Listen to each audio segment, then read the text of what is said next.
Today, we're hunting a Victorian monster with modern science. Back in 1888, London was paralyzed with fear of a killer who was basically a phantom. It's one of history's biggest unsolved mysteries. Just who was Jack the Ripper? So let's reopen the file. This time we're using the science of criminal profiling.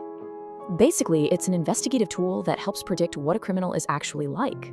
Profilers start with the victims, because who a killer chooses reveals who they are.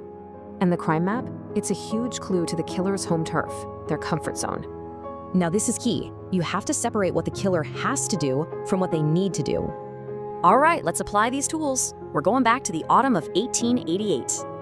You see the pattern right away. He preyed on the most vulnerable and accessible victims. What does this tell us? He wasn't confident. He needed total power over his victims.